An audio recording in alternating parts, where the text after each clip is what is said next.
Hello students. JEE mains 2022 के papers चल रहे हैं और आई होप आपके पेपर्स अच्छे हो रहे होंगे या अच्छे हुए होंगे। अगर आप ये लेट देख रहे हैं वीडियो तो कोशिश करता हूं कि आपके पेपर्स अगले वाले अच्छे हों और इसीलिए आपके लिए लाया हूं जेई मेंस 2022 के मेमोरी बेस्ड पेपर्स का सॉल्यूशन।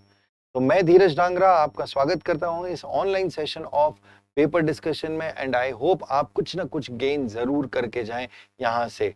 तो आगे बढ़ते हैं जेई मेंस 2022 26 जून के फर्स्ट शिफ्ट के पेपर के डिस्कशन के साथ। पहला question, a capacitor C1 is charge to potential difference V। एक कैपेसिटर C1 है जिसे V पोटेंशियल से चार्ज कर दिया गया है। Charging battery is then remove, charging battery को हटाया गया and capacitor is connected to an uncharge capacitor C2, एक अनचार्ज कैपेसिटर से कनेक्ट किया गया। What is the potential difference across the combination? हम जानते हैं V common common potential gain कर लेते हैं और कॉमन पोटेंशियल गेन करने का फॉर्मूला होता है C1V1 plus C2V2 upon C1 plus C2।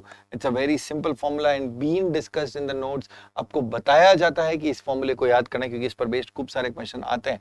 तो पहले वाले का कैपेसिटेंस है C1, पोटेंशियल है V, दूसरा वाला अनचार्ज्ड है 0, so answer comes out to be C1V upon C1 plus C2। तो आप इसको थोड़ा सा अरेंज करेंगे, अरेंज करने की जरूरत नहीं है। This is the correct answer. Very simple question, 30 second का क्वेश्चन, आसानी से सॉल्व किया जा सकता है। Next question, 13 amount of an ideal gas is contained in a closed vessel. एक क्लोज्ड वेसल है, उसके अंदर कुछ गैस फिल्ड है।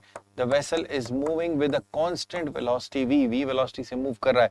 The rise in the temperature of the gas when the vessel is suddenly stopped। जब vessel को एकदम से रोक दिया जाता है, जब वेसल को एकदम से रोक दिया जाता है तो उसके अंदर उसका टेम्परेचर कितना चेंज होगा। तो आप देख सकते हैं जब वेसल को रोका गया तो वेसल के पास जो पहले काइनेटिक एनर्जी थी वो उसकी सारी की सारी इंटरनल एनर्जी में कन्वर्ट हो जाएगी क्योंकि गैस एक्सपांड नहीं कर रही है। तो आप क्या कहोगे? Delta U is equals to kinetic energy. तो काइनेटिक एनर्जी कितनी है बेटा? हाफ एम वी स्क्वायर और डेल्टा यू होता है बेटा N C V delta T. N is the moles moles, तो mass of the gas upon molecular mass और सीवी का formula R upon gamma minus one into delta T equals to half of M V square. M से M cancel हो जाता है क्योंकि ये मास of the gas था, ये भी मास ऑफ द गैस है, कैंसिल हो गया। Delta T comes out to be half M gamma minus one V square upon R. So this is the increase in the temperature. This is the increase in the temperature. CV is R half m gamma minus 1 half m v square into gamma minus 1 upon R. Option A will be the correct answer. That is again a simple question. Directly आपको energy को change in internal energy कर बराबर करना था. Next question. Starting from the center of the earth having radius r, the variation of g, acceleration due to gravity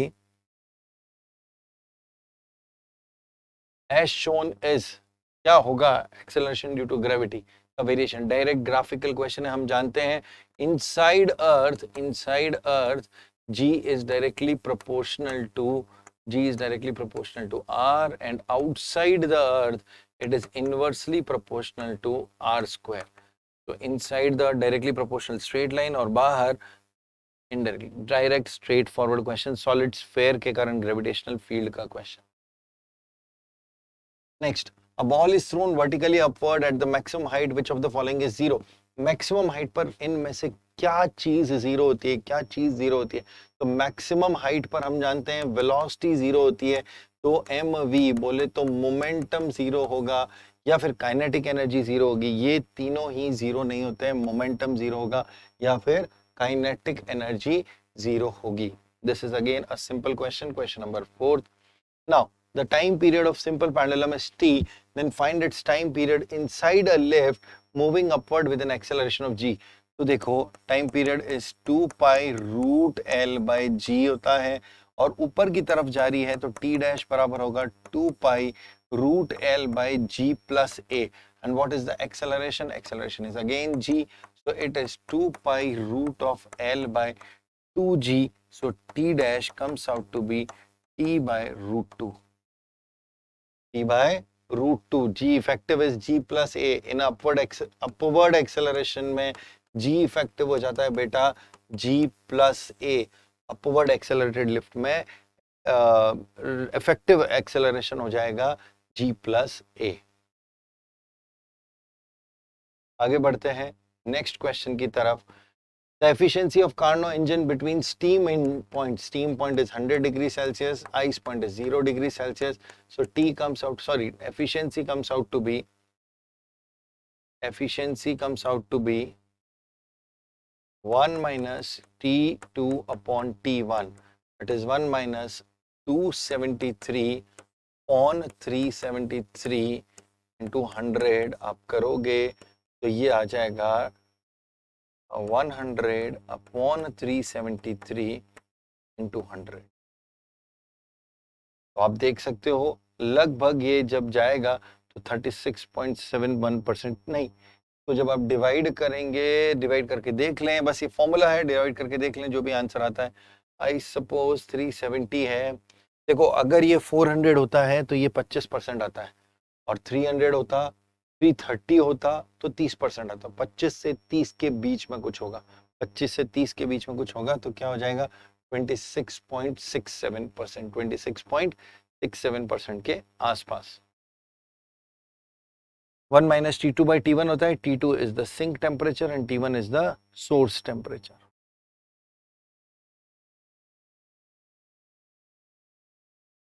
बढ़ते हैं next question की तरफ. In the diagram shown what is the value of current. तो आप देख सकते हैं दो डायोड लगे हैं, लेकिन ये पॉजिटिव टर्मिनल से कनेक्टेड है और ये नेगेटिव से कनेक्टेड है, तो ये फॉरवर्ड बायस डायोड हो गया. यहाँ पर बात देखें तो ये भी नेगेटिव से, ये पॉजिटिव से, ये भी फॉरवर्ड बायस्ड हो गया. तो दोनों ही डायोड फॉरवर्ड बायस्ड डायोड हैं. तो हम क्या कहेंगे, इसमें बैटरी लगाएंगे ऐसे. यहाँ पर रेजिस्टेंस है 2 ओम का, यहाँ पर पूरा रेजिस्टेंस हो जाएगा 16 ओम का, और यहाँ पर भी रेजिस्टेंस हो जाएगा 16 ओम का, और ये हो गई 10 वोल्ट. बेटा आप देख सकते हो 16 पैरेलल में है तो 8 ओम हो गया इक्विवेलेंट रेजिस्टेंस. इस कॉम्बिनेशन का इक्विवेलेंट रेजिस्टेंस 8 ओम हो गया, क्योंकि both of them are in parallel. Parallel में अगर आइडेंटिकल रेजिस्टर लगे हो तो R बाय N हो जाता है. तो दो आइडेंटिकल रेजिस्टेंस है, 16/2 कितना हो जाएगा 8 ओम हो जाएगा. तो finally it comes out to be 8 ohm, 2 ohm and 10 volt. So I comes out to be 10 upon resistance net 10. 1 ampere current हो जाएगा बेटा. नेट करंट कितना हो जाएगा 1 एम्पियर करंट हो जाएगा. Very simple question. Next question. A proton and an alpha particle and proton travel with same velocity in magnetic field perpendicular to direction of their velocities. Magnetic field में same velocity से चल रहे हैं. Find the ratio of the radii of their circular paths. तो R बराबर होता है बेटा mv by qb. b same है, v सेम है, तो रेडियस किसके प्रोपोर्शनल हो गया m बाई q के. अल्फा पार्टिकल और प्रोटॉन, देखो ये R alpha is two R proton. Proton का मास m है, चार्ज q है. अल्फा का मास 4m है और चार्ज 2q है. तो answer will be 2:1. Answer will be 2:1.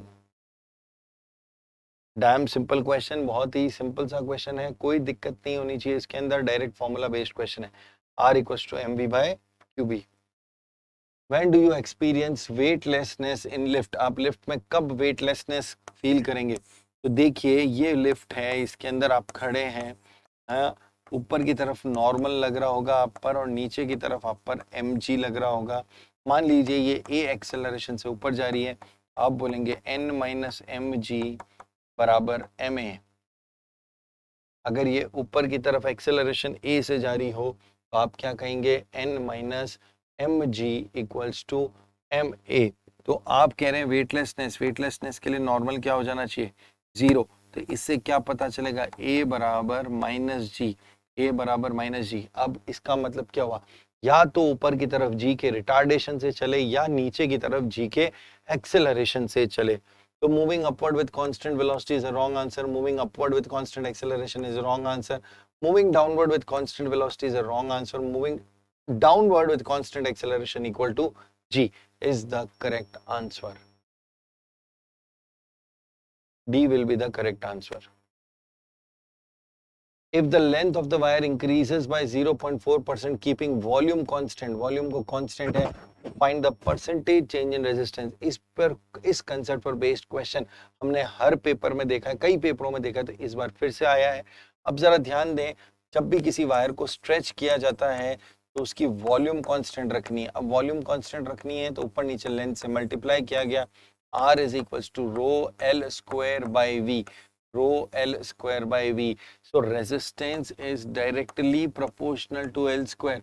So resistance is directly proportional to L square. और बहुत माइन्यूट सा चेंज किया है तो मेथड ऑफ एरर्स लगाया जाए तो delta R by R percentage change in R is equals to, आप इस पार को आगे ले आएंगे 2 times delta L by L. Method of errors or delta L by L is 0.4%.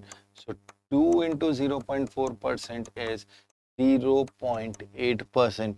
0.8%. It is the percentage change in the resistance of the wire. Next question. The magnetic flux through a coil perpendicular to the plane is varying according to the relation this. ये flux का variation दे रखा है आपको. आपसे पूछा गया है calculate the induced current through the coil at 2 second. 2 second पर कितना इंड्यूस्ड करंट होगा. रेजिस्टेंस दे रखा है 5 ओम. तो हम जानते हैं I बराबर होता है E by R. E by R और E क्या होता है बेटा, E होता है D phi by D T, rate of change of flux 1 by R into d phi by dt.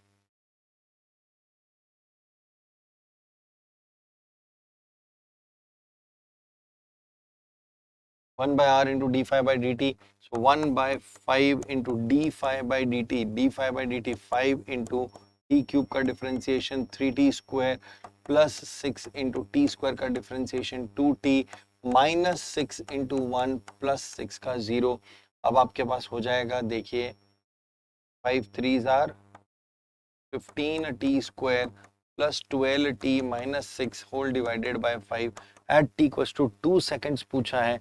2 second का मतलब हुआ बेटा, दो की वैल्यू रखें, 15 इंटू 4 12 इंटू 2 माइनस 6 60 और 60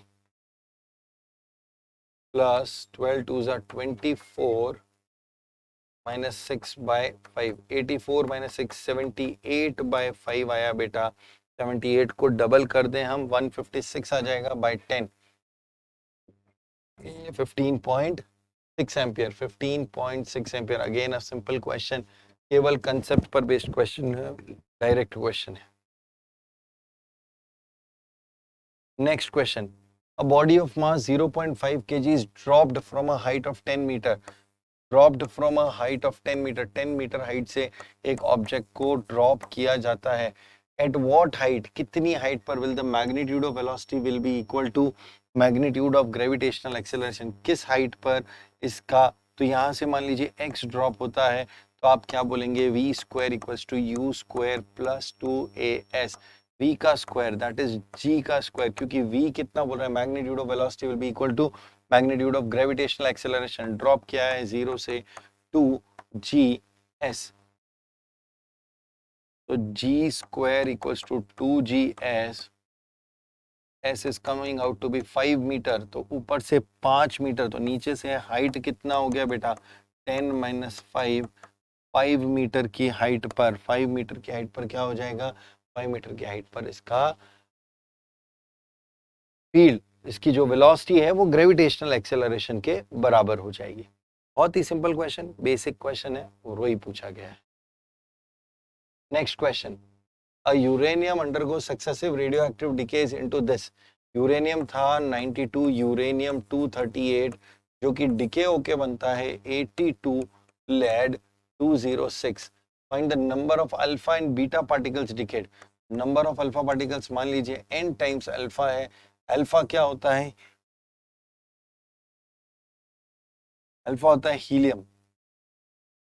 अल्फा होता है helium 2He4 plus beta particle m beta particles है -1E0। तो आप देख सकते हैं मास नंबर जो चेंज कर रहा है वो कौन कर रहा है, अल्फा पार्टिकल कर रहा है। तो 238 is equal to 206 is 206 plus n into 4। अब ट्रैक कर देंगे इसे तो ये आ जाएगा 32, n इंटू 4 है, n से डिवाइड किया तो n आ गया 8, यानी 8 अल्फा पार्टिकल्स होने चाहिए, 8 अल्फा पार्टिकल्स, यानी या तो ये या ये। अब बात करें बीटा के बारे में तो 92 बराबर हो जाता है 82 प्लस 2n माइनस m। तो 92 minus 82 is 10, 2 into 8, m comes out to be 6, 8 alpha particles and 6 beta particles, 8 alpha particles and 6 beta particles will be emitted in this reaction. Change in length of wire on earth is 10 to the power minus 4 meter and change in the length of same wire on a planet is 6 into 10 inverse 5 meter due to self weight, due to self weight। तो हम जानते हैं delta L बराबर होता है due to self weight होता है mgl upon 2ay। तो हम देख सकते हैं डेल्टा L जो है वो g के डायरेक्टली प्रोपोर्शनल है, एक्सेलरेशन ड्यू टू ग्रेविटी के डायरेक्टली प्रोपोर्शनल है। तो डेल्टा L पहले कितना है 10 टू द पावर माइनस 4, बाद में कितना है 6 into 10 to the power minus 5। Earth पर कितनी है g 10 और प्लेनेट पर gp। जब आप सॉल्व करेंगे तो gp की वैल्यू आपको मिल जाएगी 6 इंटू 10 की power minus 4 upon 10 to the power minus 4 comes out to be 6 meter per second square. This is the acceleration due to gravity on the another planet. Very simple question, very simple question. बस आपको ये ध्यान होना चाहिए कि यहाँ जो change in length है वो किस तरह g पे डिपेंड कर रहा है, directly proportional to g। Next question. Find direction of magnetic field if electromagnetic wave is traveling along plus z axis and electric field is along minus x direction. तो हम जानते हैं इलेक्ट्रोमैग्नेटिक फील्ड की v जो होता है that is equals to E vector cross B vector, E cross B के बराबर होता है v। अब v कहाँ दे रखा है, travelling along plus z axis और it means plus k cap. Electric field is along minus I cap. So what will be the B vector, what will be the B vector? तो मैं कह सकता हूँ ये माइनस k कैप है, this is I cross B। I cross B हम जानते हैं I क्रॉस J माइनस K होता है, तो I cross minus J negative J means negative Y। B vector must be equals to negative J cap and that is negative Y axis, that is negative Y axis। ये कुछ important questions थे इस shift के जो हम लोगों ने यहाँ पर डिस्कस किए हैं। कुछ और क्वेश्चंस के साथ, कुछ नए पेपर्स के साथ फिर हम आएंगे। बाकी क्वेश्चंस डायरेक्ट स्ट्रेट फॉरवर्ड थे, that's why we haven't discussed here. और ये मेमोरी बेस्ड क्वेश्चंस हैं जो कि लगभग क्लोज हैं। तो आप लोग प्रैक्टिस करते रहिए और आप देख सकते हैं कि ज्यादा पेपर में डिफिकल्टी लेवल नहीं है, एनसीईआरटी बेस्ड क्वेश्चंस है। तो थोड़ी सी ढंग की तैयारी करके आप बहुत अच्छा स्कोर ला सकते हैं जेईई मेंस के अंदर। और अगर आपने ये सारे सॉल्यूशन देख लिए तो भी डेफिनेटली आप जेईई मेंस के नेक्स्ट सेशन में बहुत अच्छा स्कोर कर पाएंगे। Till then good luck, all the very best, take care.